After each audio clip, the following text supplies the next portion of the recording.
Hello बच्चों, कैसे हैं सब। चलो आज हम यूनिट 2 का एक बहुत ही इंपॉर्टेंट टॉपिक समझने वाले हैं, इक्विपोटेंशियल सरफेसेस। देखो, नाम सुन के डरो मत। ये कॉन्सेप्ट आगे की फिजिक्स के लिए सुपर इंपॉर्टेंट है और एग्जाम्स में तो इससे क्वेश्चंस आते ही आते हैं। बट टेंशन नहीं लेनी, हम इसे बिल्कुल आसान बना देंगे। तो देखो, इस टॉपिक को मास्टर करने के लिए हम इन 6 स्टेप्स को फॉलो करेंगे। पहले एक सिंपल सा सवाल, फिर इसका मेन आइडिया समझेंगे एक मस्त एनालॉजी से। एनसीईआरटी की डेफिनेशन भी देखेंगे ऑब्वियसली। उसके बाद इसकी प्रॉपर्टीज और एक छोटू सा कैलकुलेशन। हाँ, और सबसे इम्पोर्टेंट, एग्जाम में होने वाली कॉमन मिस्टेक से भी बचेंगे। और लास्ट में एक क्विक समरी। रेडी? तो चलो शुरू करते हैं अपने पहले सेक्शन से। मैं एक बहुत ही सिंपल रियल वर्ल्ड सवाल पूछती हूँ। सोचना इसके बारे में। कभी सोचा है कि ये चिड़िया हाई पावर इलेक्ट्रिसिटी की तारों पर इतने आराम से कैसे बैठ जाती हैं? उन्हें इलेक्ट्रिक शॉक क्यों नहीं लगता? इसका जवाब पता है कहाँ है? हमारे आज के टॉपिक इक्विपोटेंशियल सरफेसेस में। चलो इस पजल को सॉल्व करते हैं। ओके, तो अब इस कॉन्सेप्ट की बिल्कुल दिल की बात समझते हैं। इसका कोर आइडिया क्या है? और इसके लिए हम एक बहुत ही सिंपल सी विजुअल एनालॉजी यूज करेंगे। आपने कभी पहाड़ों का मैप देखा है? उस पे ऐसी गोल गोल लाइंस होती हैं जिनको कॉन्टूर लाइंस कहते हैं। हर लाइन पर जितने भी पॉइंट्स हैं ना, उन सबकी हाइट यानी समुद्र तल से ऊंचाई सेम होती है, राइट? बस इलेक्ट्रिक फील्ड में इक्विपोटेंशियल सरफेसेस बिल्कुल वही काम करती हैं। ये ऐसी सरफेसेस हैं जो उन सारे पॉइंट्स को जोड़ती हैं जहां इलेक्ट्रिक पोटेंशियल की वैल्यू सेम है। समझ लो, ये इलेक्ट्रिक हाइट का मैप है। इस डायग्राम को देखो, हर सर्कल एक अलग हाइट पर है, बट एक सर्कल के हर पॉइंट की इलेक्ट्रिक हाइट बिल्कुल सेम। तो इसका सिंपल सा मतलब क्या हुआ? अरे इसके नाम में ही सब कुछ है। देखो, इक्वी यानी इक्वल और पोटेंशियल तो पोटेंशियल ही है। तो इक्वी पोटेंशियल सरफेस एक ऐसी सरफेस जिसके हर एक पॉइंट पर हर जगह इलेक्ट्रिक पोटेंशियल यानी V की वैल्यू एकदम सेम हो, कांस्टेंट। बस इतना ही है। अच्छा, ये तो हो गई समझने की बात। अब आते हैं उस डेफिनेशन पर जो एग्जाम में लिखनी है फुल मार्क्स के लिए। ये सीधे एनसीईआरटी से है, इसको ध्यान से देखना। तो एनसीईआरटी के मुताबिक an equipotential surface is a surface with a constant value of potential at all points on the surface. इसका मतलब बिल्कुल वही है जो हमने अभी अभी समझा, एक ऐसी सरफेस जिसके हर पॉइंट पर पोटेंशियल की वैल्यू कांस्टेंट है। वर्ड टू वर्ड यही लिखना है एग्जाम में। ओके, डेफिनेशन तो आसान थी। अब आते हैं इस टॉपिक के सबसे इंपॉर्टेंट पार्ट पर, इसकी प्रॉपर्टीज। और प्रॉपर्टीज समझने के बाद एक छोटा सा न्यूमेरिकल करेंगे ताकि कॉन्सेप्ट एकदम क्रिस्टल क्लियर हो जाए। तो इसकी 4 मेन प्रॉपर्टीज हैं, इनको दिमाग में फिट कर लो। नंबर 1, पोटेंशियल V पूरी सरफेस पर कांस्टेंट रहता है, ये तो नाम से ही क्लियर है। नंबर 2, और ये सबसे ज्यादा इंपॉर्टेंट है, एक ही सरफेस पर, आई रिपीट, एक ही सरफेस पर एक चार्ज को एक पॉइंट से दूसरे पॉइंट तक मूव करने में वर्क डन इज 0। कुछ काम नहीं करना पड़ता। क्यों? सिंपल, क्योंकि वर्क डन होता है चार्ज इनटू पोटेंशियल डिफरेंस, और जब पोटेंशियली सेम है तो डिफरेंस तो 0 हुआ ना। गुड।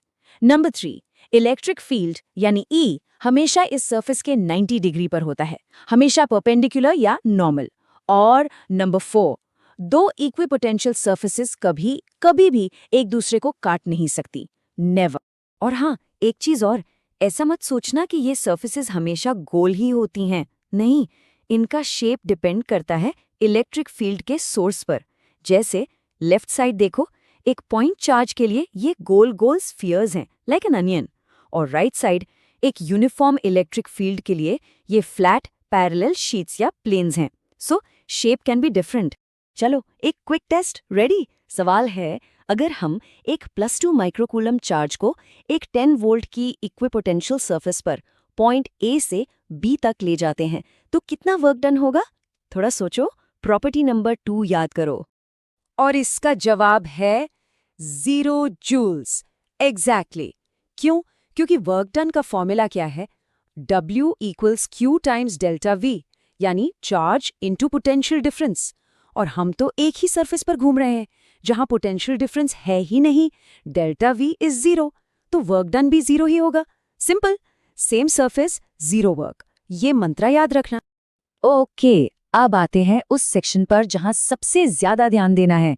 ये हैं एग्जाम के साइलेंट किलर्स, वो कॉमन मिस्टेक्स जो अच्छे स्टूडेंट्स के मार्क्स कटवा देती हैं। इनसे बचना है। सबसे बड़ी गलतफहमी, स्टूडेंट्स को लगता है कि दो इक्वी पोटेंशियल सर्फेसेस शायद इंटरसेक्ट कर सकती हैं। Answer is a big no, वो कभी इंटरसेक्ट नहीं करती। सोचो, अगर वो इंटरसेक्ट करेंगी तो उस इंटरसेक्शन पॉइंट पर इलेक्ट्रिक फील्ड की दो अलग अलग डायरेक्शंस हो जाएंगी ना। एक ही पॉइंट पर दो डायरेक्शंस, नॉट पॉसिबल। ये रूल बिल्कुल पत्थर की लकीर है। दूसरी गलती, और ये बहुत कॉमन है, स्टूडेंट्स कंफ्यूज हो जाते हैं। उन्हें लगता है कि दो अलग अलग सर्फेसेस के बीच जाने में भी वर्क जीरो होगा। नहीं, बिल्कुल नहीं। वर्क डन सिर्फ और सिर्फ सेम सर्फेस पर मूव करने में जीरो होता है।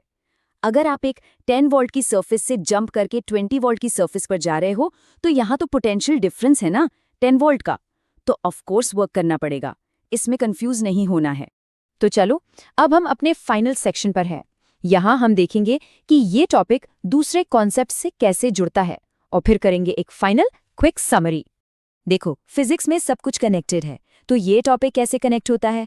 नंबर 1, हमने पढ़ा है इलेक्ट्रिक फील्ड लाइंस हमेशा इन सर्फेसेस के परपेंडिकुलर होती हैं। ये दोनों एक दूसरे से 90 डिग्री पर होते हैं। नंबर 2, वर्क डन का formula W = Q delta V, यही तो पूरे कॉन्सेप्ट का मैथमेटिकल प्रूफ है।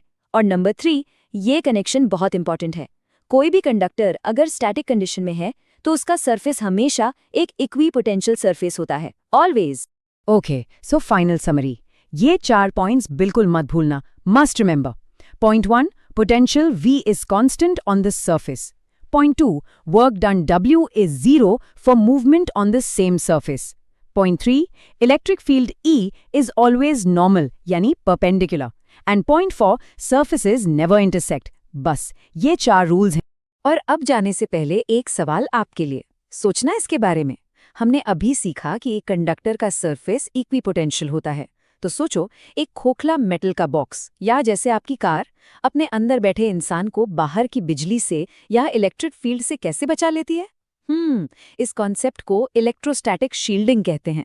इसके बारे में सोचना, अगली बार इस पर भी बात करें।